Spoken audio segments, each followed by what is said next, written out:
everyone, so as some of you guys know, I am trying to get fluent with Korean, and I feel like it's important to get speaking and practicing the language.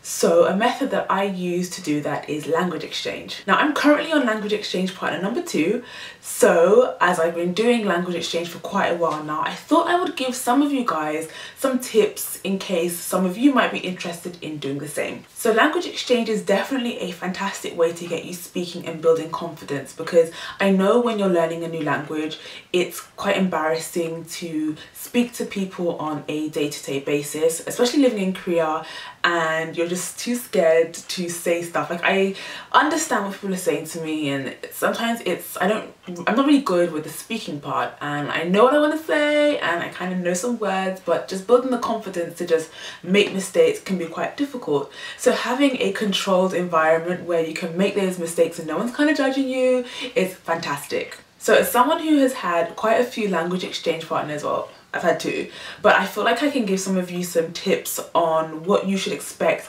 and what should be expected from a language exchange. So first you actually need to find your exchange partner, and I've met mine through various different avenues. So my first one, I actually met here in Daejeon at an exchange party where Koreans and foreigners come and just hang out in the evening, have some drinks and just make friends.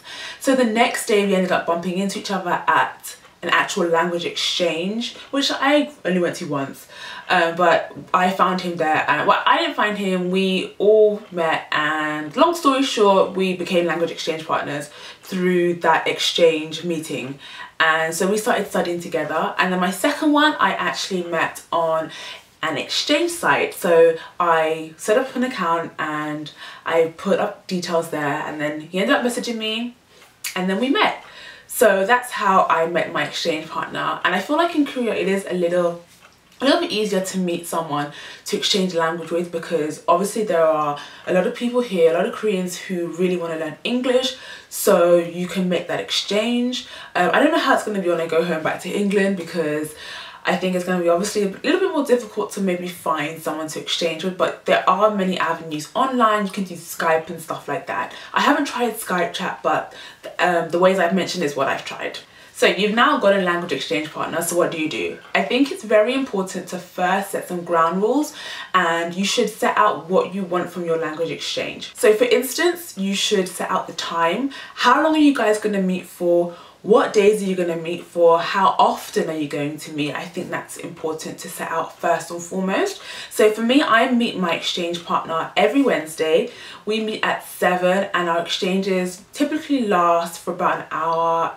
Well, mainly an hour and a half they last for, and it's not boring because we always have things set out that we're going to do. So you have determined when you're going to study and for how long and all that good stuff, but it's also important to kind of hash out what you want from your exchange, because that's what you're doing, you're exchanging, right? So what do you want to focus on the most? So for me, it's speaking. I want to build up my confidence when I'm speaking, and I want to also have stuff corrected.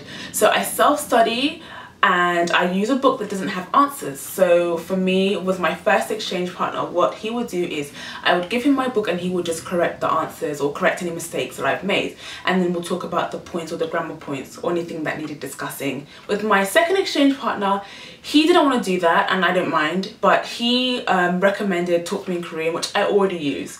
So I had the lessons already. I had each level. I had level 1 and level 2.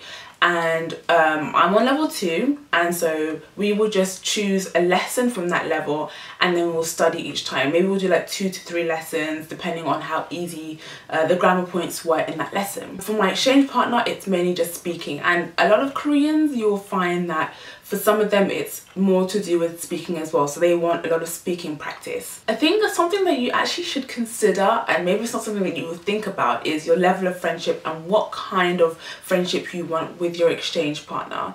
I think if you want to make friends with a Korean person and you want to use language exchange to do so, you could do so, but you're not going to get, in my opinion and maybe my experience as well, you're not really going to get a successful language exchange. If you want to exchange for the purpose of studying, then just have an exchange partner to study with. Do not try and build a friendship. You can find people on language exchange sites, and heck, some people even find people to date. You can do that if you wish to, but I think it's very important to set those boundaries, because once you start veering into close friendship territory, then you're probably going to lose your language exchange partner.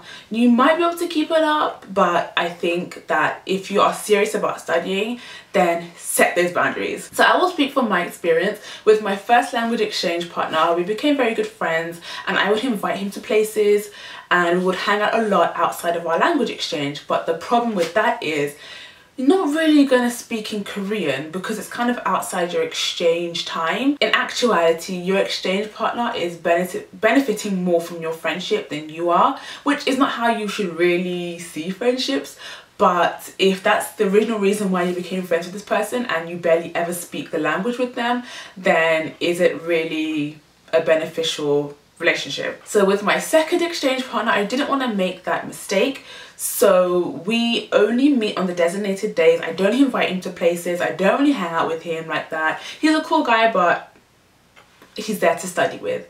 So he's a lot older than my first one. My first one was in university, and the problem with that was he had to sometimes, we couldn't meet sometimes because he had exams and he would cancel often. So having an older exchange partner means that he is more consistent with stuff. Like, he only cancels if he has something really important to go to, whilst my first one would cancel like if his friend needed him to come with him to get a haircut. So you should get someone who is like serious and realizes you're there and you have this commitment every week. So my second one, he's a lot older. He's 31 or so, I think, yeah. And he's like a doctor, and he doesn't really have exams and stuff, so he has the extra time to meet regularly, and for him studying is very important also. So I think the way to spot a really good exchange partner is how they study with you during your exchanges. So I noticed a vast difference between my two exchange partners, and I found that with my second one, he is very adamant that I speak Korean to him. If I'm explaining something, he's like, tell me that in Korean, and I'm like, oh my gosh, I don't want to, but he makes me do it. Or if we're studying when they talk to me in Korean and there's like a grammar point and some examples, he makes me make my own examples. So he's forcing me to speak in the language, which is why I'm there. And so it's really great because he's building up my confidence, and I set out like what I don't want him to do, because usually when you speak Korean, a lot of people are like, you'll be like annyeonghaseyo, and people are like, wow, your Korean's amazing. You're just like, I just said hello. So I explained to him how I hate that. I just don't want you to make a big fuss if I speak the language, because even though I think people think they're encouraging you, it kind of is a little bit embarrassing, and it kind of spotlights what you're doing. I don't want you to, you know, have a reaction to me speaking your language. So I set that out to him. He doesn't do that. He doesn't bat an eyelid. If I say something incorrectly, he will sometimes correct me, but he will reply to me and say the correct way, so I know I've said it wrong, but he doesn't highlight to make me embarrassed kind of thing. And he always explains points in Korean, and I'm more than comfortable explaining to him, or not explaining, I'm more than comfortable letting him know when I don't understand. So usually if I don't understand, I'm staring at him like, I give him this look, and then he knows to explain it in English. But for most of the time, he speaks 70% in Korean to me. So I'm very happy that I can understand him, and that he makes the effort to only speak to me in Korean. And like I think our first or second exchange, it was the whole hour was him speaking Korean, and it was half an hour for English. So it was our exchange at the end. It was just us speaking English together. And I feel that's great, because sometimes I think that language exchanges can be very one-sided, especially if you're the person who's a little bit weaker. Then sometimes it's a bit dominant on one language. So I'm so pleased with this exchange partner. In contrast with my first one, as much as he was a great guy, he didn't know what to do with me, and I would always have to suggest for things for him to do with me. I'd be like, why don't you do this and make an example and test me on this?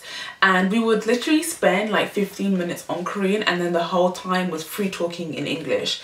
And whilst it's great, I don't really feel like I benefited, considering that sometimes he would cancel often. I wasn't getting the consistent study that I wanted. And then you're probably wondering, like, how does your exchange partner benefit from you? Well, oftentimes he will explain things in English, and if he's not explaining in Korean, he will only speak English, and he will still make me reply to him in Korean. So we're still exchanging language and we're still studying together, but we've mingled it in a way that we both benefit from spending time with each other. So I think that's a great way to look out for a good language exchange partner. You can split the time 50-50, half an hour in English, half an hour in Korean, but we intermingle it.